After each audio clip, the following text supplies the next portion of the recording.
Hi everybody, this is Surtur from Slytherin and I'll be presenting to you a tiny bit of our new game To End All Wars, a grand strategy title set during World War One that allows you as a player to take command of one of the major alliances at the time, trying to defeat your enemies and perhaps even change history.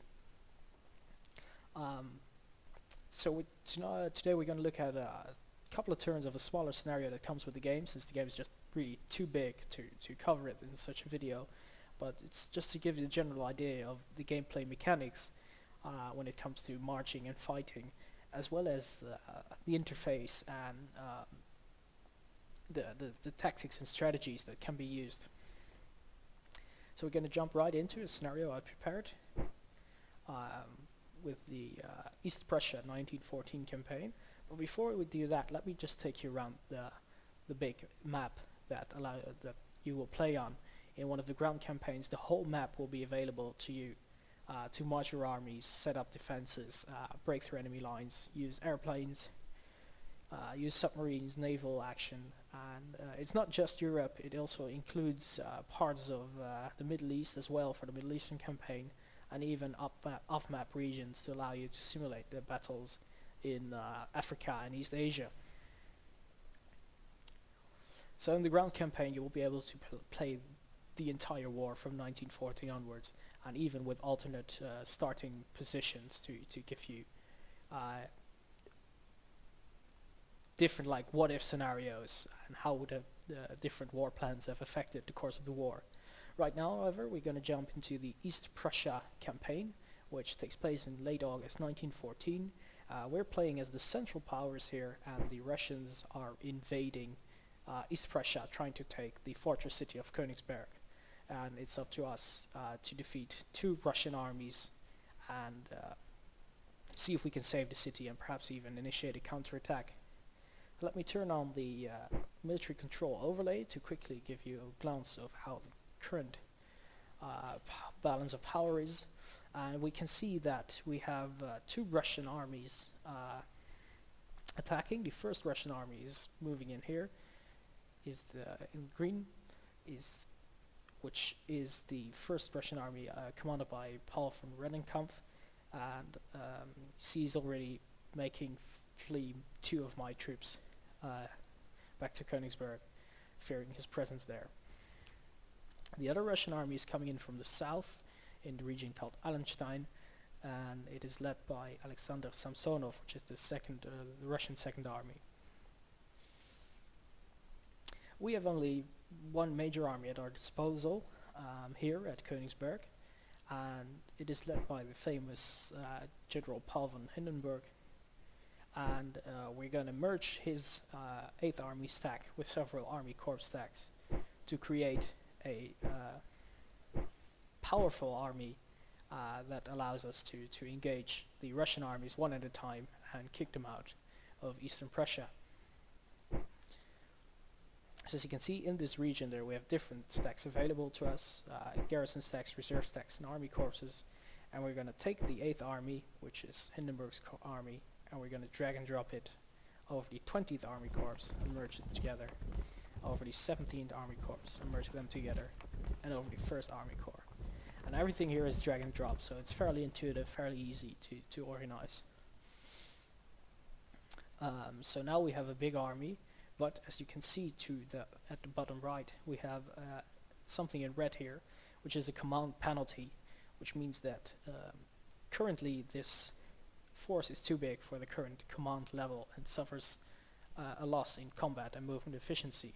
So what we're going to do is we're going to promote Hindenburg and form a ground HQ, which basically makes him the supreme leader of the German forces, so that he will be able to effectively take command of the stack, and you will see that the command malice has been reduced, making him more effective. So by clicking here, we're going to form a ground HQ led by Hindenburg himself, and now as you can see at the bottom right, the red number is gone, and we have more command points available than the army requires, so we're a more effective fighting force. So now what we're going to try to do is to plot the movement in such a way that next turn, we will be able to engage one of these, both of these Russian armies one at a time. So I'm going to take, to initiate the order, I'm going to take my stack of Hindenburg and place him in the region where we want him to advance to. Now this is an offensive action, so we're going to also change his status, not to defensive, but we're giving him offensive posture. After he's done this, we want him to move south to this Russian Second Army. And as you can see here, this will take about 30 days, which is a great number of turns, with the turn being 7 days only. We prefer to engage them in the same turn, so we can engage the Second Army without giving the First Army, which we engage first, a chance to recover. So we can effectively fight them in separate battles, so they won't be able to use their numerical advantage. So in order to do that, we're going to make use of the railway network that is placed here in the map. So we're going to go to movement orders, and we're going to say move by rail. And you will see a new line forming following the railways itself, going down south, and the amount of turns it will take is reduced to 7, which should fit exactly in one turn if all goes well. So now that we have reorganized our army and formed a ground HQ under Paul von Hindenburg and plotted his movement, we're going to press and turn and see what will happen when combat is initiated.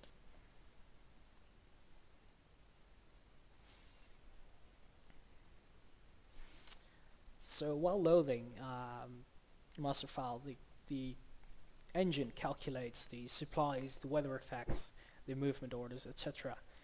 In this scenario it goes very quickly, which is really cool, and we're seeing that we're already engaged in the first battle here at Wehlau, where our army under Hindenburg to our left is fighting the Russian First Army under Rennenkampf to our right.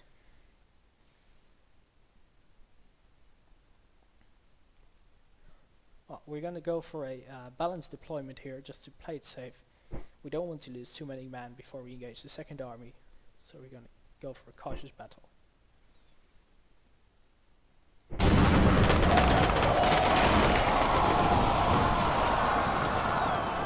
So here you see that the battle takes place. It's quite a huge battle, and we have lost a lot of men, and so has our enemies. We've lost over 41,000 infantry troops, and the enemy over 36,000, as well as some horses. But it was during the assault that the enemy routed, leaving us in command of the region and thus granting us the victory. So our army will now move back on its trains and continue the way to the south to meet with the Second Army.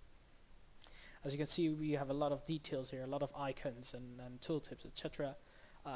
Combat is very detailed, but we can't go into too much of that stuff right now.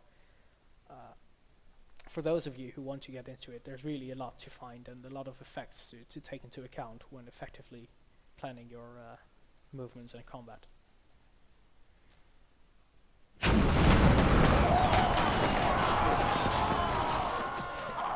And this is a shocking event actually. Rather than retreating to another region, the enemy general Rennenkampf has engaged my now hardly defended fortress of Königsberg and is defeating the troops stationed outside of it and is besieging the city right now. So this is a very negative point, bad point for me, and something I will have to take into account in the coming turns. Now our army under Hindenburg has encountered the Russian Second Army under Samsonov, and we're going to try and outflank this army.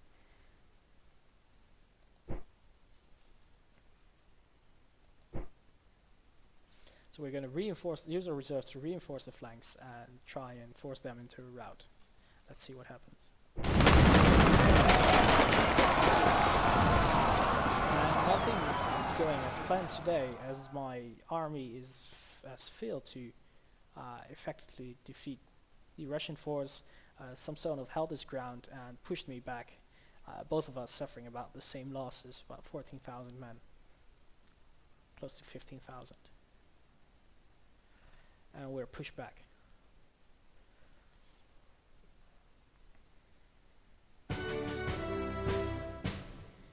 So this is the situation in the next turn. As you can see, my gamble to take out both enemy forces has failed.